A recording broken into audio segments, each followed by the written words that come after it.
Hey guys, this is Joe Saint coming at you with my partner, Frankensleeve, and I'm coming at you with a vlog update. I guess that's what you would call a vlog rant update because I've had a few things I've run into that over the past few months in my new job that, I don't know, I just need to get them off my chest. I really didn't want to talk about the individual persons that I'm working with, but more like habits in general I've seen over the past 8 months, few years at different jobs. And it always amazes me how an employee who is being interviewed is so enthusiastic, so eager to work for the company, and is practically begging you and thanking you for offering them a job, that after 3-4 months on the job, all of a sudden they've lost that enthusiasm for their job, and they've started to complain and moan about the bad things about the job and how this ain't right, and I don't like this person, and my boss is a horrible person. And what happened to that eagerness and enthusiasm that the person first had when they were so thankful for being offered a new position? So yeah, the bloom seems to fall off the rose pretty quickly when in the job world. I've done it myself, so I'm not pointing any fingers at anybody else, but this is more along the lines of a rant about the things that people do on the job that will get them fired. I've got 10 things here, but one of the things that's none on my list is that I saw personally was people who just don't show up. They know what their work schedule is. They agreed to the work schedule before they hired on. They were, oh yeah, I'll do it. I'm there. I'll be there Monday morning, 8 o'clock, 15 minutes early. Week goes by. The first week they're hired, they don't show up one day of the week. They come in late. They come in and say, oh, well, I had this or that happen, and I can't work these hours, and I got to work this. I got to change my schedule up. It's like, don't you understand? This job is what pays for your life, pays for everything in your life, allows you to do everything you want to do. I don't get it. What kind of work ethic allows people to think that they can just willy-nilly change their work schedule and the company just has to go along with it? So yeah, I've worked with 2 guys now, and they've been less. One guy lasted 6 weeks, and in 6 weeks he changed his work schedule 5 times. He's telling my boss when he will come in, when he won't come in, and the other guy just does what he wants to do.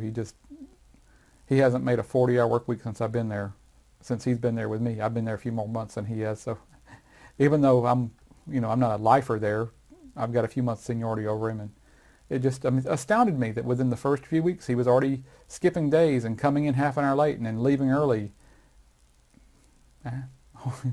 So this is the top 10 ways to get yourself fired. And number 1, lying on your application or resume. And I know a guy so I've had first-hand experience where this happened on another job. Guy was competent, knew what he was doing, he was a good worker, showed up on time. 2 or 3 weeks into the job, they discovered that he had lied about his college degree. Next day, he was gone. Don't lie on your resume. You can, as Eli, the computer guy, says, you can polish the turd. I like that phrase. Polish the turd, but don't lie. Don't put stuff on your resume that you really didn't do. Job experience you didn't have, college degrees you don't have, certifications that you did not take and pass. So don't lie on your resume. You can make it seem, well, let's put it this way. You can put it in the best light possible, but don't put stuff on there that you can't prove that you've done or can't prove that you've completed. Being indiscreet about your job hunt. That is number 2. That's a big one. I never understood this about people when they're disgruntled. They make it known publicly at their current job to anyone who will listen that they are looking for another job. That's completely stupid as far as I'm concerned, because when I want to leave a job, I want to leave on my terms and when I want to leave. If you go out and publicly announce to your coworkers, even if they're trusted coworkers, the word may get back to the higher ups and you may be leaving on their schedule and not yours. Because I know that if I was a director, I was the owner of a business, and the first thing I hear from an employee that through the grapevine or from them, just overhearing them in general in the break room or in the hallway, that they are polishing their resume and they're sending them out and they're looking to get out. Well, the first thing I'm going to do is I'm going to think, I got to replace this guy, because if he leaves before I'm prepared, I'm going to be in a lurch. So I had that happen to one of my coworkers. He was a part-time worker. He announced in June or August of the year that he was leaving at the end of September. Gave him, he didn't officially give him notice. He just told him, September 1st, I'm out of here. And September 1st rolled around and he hadn't found another job yet. So he just kind of kept coming into work. And meanwhile, sometime in September, the director had hired his replacement. And so there was him and his replacement working side by side in the office. And the owner came in one day and said, hey, why is this guy still here? He goes, and the director says, well, he hasn't found another job yet, so he just kind of keeps coming in. And the owner said, well, his replacement's here. He's got to go. He was given till the end of the month, and he was let go. Don't tell people you're disgruntled and you're looking to leave. It will get back to the wrong people eventually, especially if you tick somebody off. They will go tell somebody and get you on their get you on the company's schedule for exit and not your own. Number 3, gossiping. That's a big thing in every workplace I've worked at. Gossiping, spreading rumors, whether they're true or untrue. Management does not like that at all, especially if it's rumors about management and their activities. So, yeah, it may not get you fired, but your boss can make your life miserable and you will leave on your own because you don't like the atmosphere anymore. Number 4, well, 3 was gossiping. Number 4 is taking too many personal calls. I see this quite a bit where I'm currently working. In my previous job, it was as long as you got your work done, there was no big deal, because you were using, a lot of times you're using your cell phone for company business, so they kind of made up for it in other ways by being a little bit lax on personal calls. And both my jobs, my current one and my previous one, were family-oriented type businesses. Not necessarily the business they did, but the owners, the management were understood that family was important. So as long as you got your work done, you got your job done in an efficient, timely manner, and there was no not really interfering with what you're doing, personal calls were no big deal. But my example is I walked in the Golden Corral, long line, probably 10 people deep, and I looked across there at the 3 cash registers, and one of the registers, the teenager, 20-year-old something person standing there, was texting on his cell phone between customers. Now, he's the first person anyone sees when they walk into Golden Corral. Does the management of Golden Corral want a long line of disgruntled, tired, hungry customers to watch as some young kid takes his time and texts his friends and family, or takes a phone call on his cell phone? Why has he even got his phone at the register to begin with? That's not part of his job. So the next time I went there, he wasn't there anymore. So I guess he self-selected himself for dismissal. So it's a matter of situations. What can your job? What are the tolerance levels at your jobs? But in a fast-paced environment, personal calls can get in the way. Number 5, drinking at work. I don't even know why that has to be said, but apparently it's a problem. I got no personal experience with that, so I'm not going to address it. I can't. I don't get it. Excessive internet usage. That's number 6. Excessive internet usage. I see people all day long at where I'm working, as I'm going from office to office. I do IT work, so of course, I'm constantly moving around and fixing things, and I'm going past office doors, and I see people on their cell phone Facebooking and it's internet surfing on the computer. When I go on their computers to do any type of work, repairs, it's easy enough to look at their internet history because most users aren't smart enough or sneaky enough to delete their browsing history. So, yeah.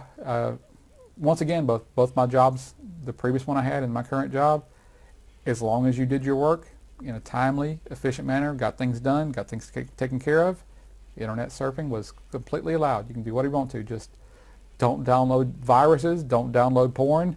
Don't download pirated movies and software. That's the three biggies. Don't do anything illegal with your internet usage, and you're okay. Number 7, and this is the big one, becoming romantically involved with a person or your boss at work. As I saw them say on The Sopranos, and I think it's an old Italian saying, you don't crap where you sleep, or don't crap where you eat, one of those two. Basically, don't mess up your environment. It's complete career job suicide to get romantically involved with a coworker or a boss, because most likely it's not going to work out. One of you is not going to get unhappy with the other. You're going to break up, and then you're stuck seeing that person day after day after day after day. Even if you're in different departments, you're probably going to run into each other, or they're going to talk bad about you, or you're going to talk bad about them. It's going to be conflicts in the workplace, and if you're not the high person on the totem pole, you're probably going to be the one going. Like, for example, if there was a conflict between me and my director, guess who's going to stay? My director. He's got 8 years plus seniority there. He knows way more than I do. He knows marketing. He knows video editing. He knows robotic programming. He knows computer repair, and probably a few other things I don't even know about. He knows how to hire people. He knows how to wheel and deal. He has a whole lot of skills and skill sets that the company can take advantage of that I don't have. Plus, he's the owner's friend. He's been there for 8 years. He's like one of the number 2 people. The owner has 5 or 6 key people in the company. They're all pretty much on the same level as far as power in the company, and my director is one of those. The owner relies on him for a lot of stuff where he goes above and beyond in his job duties to make sure that the owner's taken care of. So if you're the person who is lower on the power scale, you're probably going to be the one leaving, unless the other person has done something illegal in the workplace or illegal to you. Then they may be leaving. But either way, it's going to put a mark on your record in the owner's eyes, just because not because you were right or wrong, but because you caused trouble in the workplace. That's one thing they don't like, is upsetting the apple cart. They want everything to run smoothly, no problems, no production interruptions. Number 8, forgetting to double check your figures, and that can apply to accounting, reports, or any type of physical work. I mean, everything. Getting the little details right leaves people with a good feeling and confidence in your ability to do the major things. If they see you leaving behind or leaving out little details, then they start questioning whether or not you're doing the important stuff correct either. For example, in my computer repair part, where I'm going to people's offices and I have to climb under their desk, or I have to move their stuff around. I got to move their keyboard, got to move their papers out of the way, move their mouse, take down their little tchotchkes and move. When I leave their office, I try to put everything back exactly where I saw it. Or if they have too much crap, I take pictures with my smartphone of their desk so that I can go back and look and put everything exactly where I found it. Because that irritates the crap out of people. When they come back in their office, I don't care how difficult the problem was, when they come back in their office, they want everything back where they left it.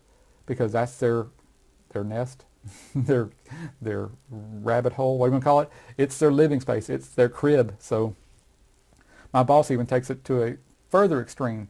Whenever he's replacing computers, he will go so far as to photograph the desktop screen of the user and put every one of their icons exactly where they had them before. If they have multiple monitors, he will open up things like Excel spreadsheets or Microsoft Word or Firefox, and he will make sure that those programs open up on the same monitors that they previously opened up on. So yeah, he goes a little bit further than I do for that. And one more example I'd like to give you was when I was training to be an electrician, 30 years ago. One of the electricians told me, he said, you want to see the sign of a professional electrician? He said, when you go into your the work, if you go behind him after he finishes working, like for example, installing wall jacks or wall AC outlets, look at the face plates and look at the screw that holds that face plate in place on the wall. A professional electrician will have that little screw, the little flathead slot will be turned the same direction on every single slot, on every single wall jack in that room. They'll all most likely be vertical. Professional electricians will put them all vertically for some reason. I don't know. People don't like the look of sideways. People prefer the vertically, but I turn all mine vertically. That's why my electrician who taught me showed me how to do it. He said those little things like that make a huge difference in people's confidence in you and your abilities. So, yeah, try to apply that to everything you do. We had another good example. We had a company had to come in and replace some ends on some fiber optic cable. These guys were charging around $400 to put two little bitty ends. I mean, literally, they were like 1.5 inches long on these fiber cables, and it's not a complicated process, but you got to have the right tools to do it. And so they charge a lot for it. $400 to glue two ends on the fiber cable. This guy came in. He was there for less than 20 minutes. He did the job, but he messed up on one of the cables somehow or another, and he had to wrap some electrical tape around where the fiber went into the connector. And he left it like that. And my director saw that and could not believe we spent $400 to have them come in there. And because this guy was too lazy to cut the end off and put a new end on it, that left a bad taste in my director's mouth. And he called up the company and told them what this guy had done, that he didn't do a professional job. And he probably won't call these guys ever again to do another fiber connection, unless it's at a huge discounted rate and not, I'm saying $200, not $400 next time, if it ever happens again. So, yeah, those little details like that, cleaning up after yourself, picking up even the smallest bits of paper and scrap makes a huge difference in people's eyes, no matter how professional you are or how competent, how good your skill level is, how well you can solve the most major problems. If you don't leave them with a good feeling afterwards, they're not going to call you again. So, and we're going to number 9, alienating your coworkers. And that's something I have lots and lots of personal experience with, being the person who is irritated and not the irritatee. 'Cause I do my best to sit quietly at my desk. I don't tap. I don't hum. I don't blow my nose repeatedly. I try not to cough. But I have coworkers. We have one guy we call the sniffer because he won't stop sniffing. He must have had a sinus condition at one time, and now it's almost like, I guess it's an unconscious habit. But he will sniff 4 or 5 times every 15 to 30 seconds. And it's loud. You can hear him. He's in the office next to me. It's like it's all day long. He drives me and my coworker up the wall because he won't stop sniffing. Blow your nose already, dude. We want to yell at him, but trying not to alienate the guy. He drives us crazy. And my coworker drives me nuts because he is a drummer in a band, and he will sit there at his desk, and he says he is ADD, and he's very nervous and very cat-like because he jumps. He's like, he looks around, and he'll sit there and he will hum to himself, and he will sing his songs, and he will beat on the desk, and he'll, not only that, he coordinates it with beating with his feet on the floor because he plays the bass drum. And it's like, oh, dude, I want to shoot you. Jeez, can you please just stop? What is wrong with you? You complain about the other guy sniffing. You complained about a previous employee who was beating on the desk and humming to himself. And here you are doing the exact same thing, and you don't see it in yourself. So, yeah, I like the guy. I like working with him. But sometimes all that drumming and beating and humming and sniffing and coughing, I just can't be around him. So when I leave my current job, I definitely will never recommend him to my future employer as a coworker. And number 10, pointing the finger at everyone else but yourself. If you make a mistake, take the blame for it. Step up. It hurts like hell, I know. It's like, man, especially if it's a mistake that can't be fixed easily. Oh man, but people will respect you for it. You may lose some credibility points as far as what they think of your skills and your abilities. But boy, if they find out you really were to blame and you tried to pass it off on somebody else, they will never trust you again. I have a director who is like that. He is super, super hyper sensitive to anything that will make him look bad in the owner's eyes. And he will not directly push the blame off on somebody else, but he will, how should I say, he will infer, He'll say stuff like, well, I let those guys work on it. And they took longer than I thought they would because I was really letting them have an opportunity to step up and take responsibility. When in truth was, he didn't know how to fix it himself, so he couldn't step in to fix it. He will throw somebody under the bus in a heartbeat if he hears something bad about another coworker and he has to call them on the floor about it. He has to reprimand them about it. He'll say stuff like, yeah, I heard you left early yesterday. Yeah, Randy came in my office and said you were gone. Why did you tell him that anyone told you that this person left early? Do you think after that, I overhear you saying that to the employee that I'm ever going to tell you anything again? It may cost you, who knows, umpteen thousands of dollars in man hours or material costs, because now I can't trust you to keep your mouth shut when you have to reprimand an employee because you don't have enough backbone, enough spine, enough integrity to take the responsibility all on yourself for reprimanding an employee and then, not trying to shift the blame on somebody else. Not shift the blame, but kind of let yourself off the hook for being the person who has to reprimand the employee. You chose to be the manager. I don't want to be a manager. I know I'm not a manager. I know myself, and I know that I don't want to direct people. He chose to direct people. He knows what comes along with it. But he continually does things that will take the blame off of him, take the responsibility off of his shoulders to a certain extent. And so now you have contention between people in the workplace. So now not only do you have the one employee who was mad at the director for reprimanding him, now he's got me mad at him for reprimanding him, and now we have two employees who are mad at each other because one guy thinks the other one ratted him out. It's going to cost my director in the long run. So have some integrity. Take the blame. Ask for forgiveness. I think it was the first female admiral of the Navy who said, don't ask for permission, ask for forgiveness. What she meant was take a chance, go ahead and do something if you think you can do it.